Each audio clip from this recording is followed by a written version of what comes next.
CA के तहत पाकिस्तान, बांग्लादेश, अफगानिस्तान से आए गैर मुस्लिमों को नागरिकता देने पर लगातार सवाल उठ रहे हैं। लेकिन इन गैर मुस्लिमों को नागरिकता देना क्यों जरूरी है, आइए आपको आंकड़ों के जरिए समझाते हैं। सबसे पहले तो ये जान लीजिए कि उन अल्पसंख्यकों को भारत की नागरिकता दी जा रही है जिनका इन तीनों देशों में धार्मिक उत्पीड़न हो रहा था, यानी कि धर्म के नाम पर उन्हें प्रताड़ित किया जा रहा था किसी न किसी तरीके से। अभी तक ये होता आया था कि भारतीय नागरिकता पाने के लिए किसी भी विदेशी शख्स को भारत में कम से कम 11 साल का समय गुजारना होता था। लेकिन अब पाकिस्तान, बांग्लादेश और अफगानिस्तान के गैर मुस्लिमों को अगर छोड़ दिया जाए तो बाकी दूसरे देशों के सभी धर्मों के लोगों को अब भी 11 साल ही बिताने होंगे। लेकिन सीए कानून की वजह से इन तीन देशों के 6 अल्पसंख्यक समुदाय के 11 साल की जगह 6 साल में ही नागरिकता दे दी जाएगी। जब गृहमंत्री अमित शाह ने दिसंबर 2019 को संसद में संशोधित बिल को पेश किया था, तब उन्होंने ये कहा था कि पाकिस्तान और बांग्लादेश में धार्मिक अल्पसंख्यकों की आबादी जो है वो 20% तक घट गई है। उन्होंने ये भी दावा किया था कि इन धार्मिक अल्पसंख्यकों को या तो जान से मार दिया गया है, या फिर जबरन उनका धर्म परिवर्तन करा दिया गया है, या फिर गायब करा दिया गया है, या फिर वो अपना देश छोड़कर भारत आने को मजबूर हो गए हैं। पाकिस्तान, बांग्लादेश और अफगानिस्तान तीनों ही मुस्लिम मेजॉरिटी वाले देश है। यहाँ गैर मुस्लिमों की आबादी बहुत ही तेजी के साथ घट रही है। तो आइए इसे आंकड़ों के जरिए समझते हैं और सबसे पहले बात करेंगे पड़ोसी मुल्क पाकिस्तान की। 1947 में बंटवारे के बाद जब पाकिस्तान बना तो पाकिस्तान के दो हिस्से थे। पहला पश्चिमी पाकिस्तान के नाम से जाना जाता था और दूसरा पूर्वी पाकिस्तान के नाम से। 1951 में पाकिस्तान में जनगणना कराई गई तो वहां मुस्लिम जो आबादी थी वो 85.8% थी और गैर मुस्लिमों की आबादी 14.2% थी। जबकि पूर्वी पाकिस्तान जो आज बांग्लादेश के नाम से जाना जाता है वहां 23.2% आबादी गैर मुस्लिमों की थी। 1972 में पाकिस्तान में जब दोबारा जनगणना कराई गई तब पूर्वी पाकिस्तान का जो नाम था वो बांग्लादेश हो चुका था।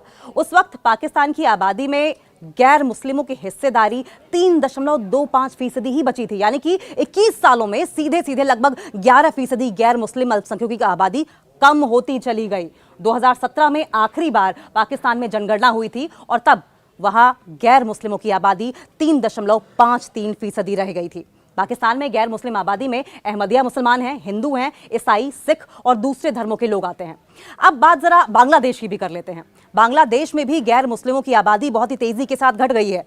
यहां आखिरी बार 2011 में जनगणना हुई थी जिसमें यह तथ्य सामने आया था कि बांग्लादेश में गैर मुस्लिमों की आबादी जो कि साल 1951 में 23.2% थी अब घटकर 9.4% रह गई है, यानी कि सीधे सीधे यहां भी 13% गैर मुस्लिम अल्पसंख्यक कम हो गए हैं। अफगानिस्तान की भी अब जरा बात करें।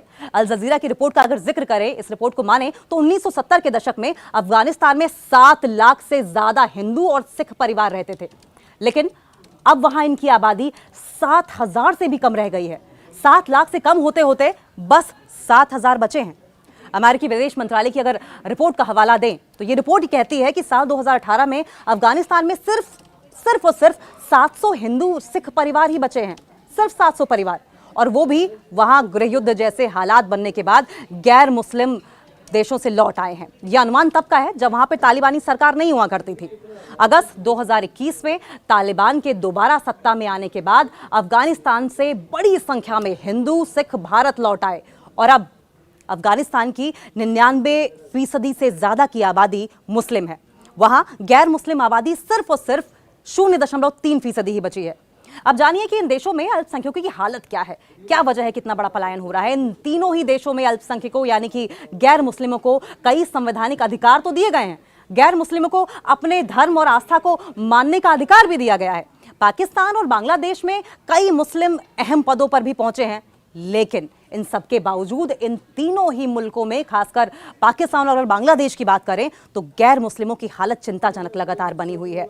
पाकिस्तान में अक्सर हमने देखा है कि हिंदू मंदिरों को सिख गुरुद्वारों पर हमला होता है, इस तरह की खबरें सामने आती हैं। जबरन धर्मांतरण भी यहां पर आम बात है। 2 साल पहले की अगर बात करें तो बांग्लादेश में हिंदुओं के खिलाफ जबरदस्त हिंसा हुई थी जिसमें दर्जनों लोगों की मौत हो गई थी। अफगानिस्तान में भी सिख गुरुद्वारों पर अक्सर हमले होते रहते हैं, अक्सर निशाना बनाया जाता रहता है।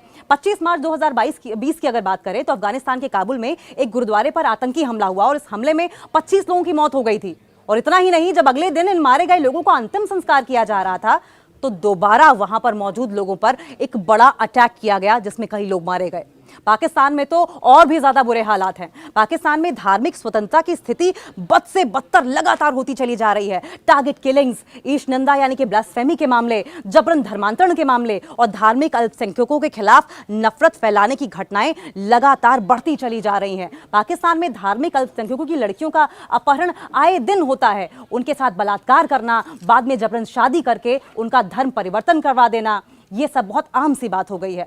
एक अमेरिकी रिपोर्ट के मुताबिक पाकिस्तान में हर साल 1000 से ज्यादा लड़कियों की जबरन शादी करवाई जाती है, उसके बाद धर्मांतरण करवा दिया जाता है। जबरन शादी और फिर जबरन धर्मांतरण की ये घटनाएं हिंदू और ईसाई लड़कियों के साथ खासकर होती हैं। इन धर्मों की अगर बात करें तो नाबालिग लड़कियों को पहले तो किडनैप किया जाता है और उसके बाद उनके साथ बलात्कार किया जाता है और बाद में उनकी उम्र से 3 से 4 गुना बड़े व्यक्ति से शादी भी जबरन करवा दी जाती है और रिलीजन तो चेंज करवाया ही जाता है।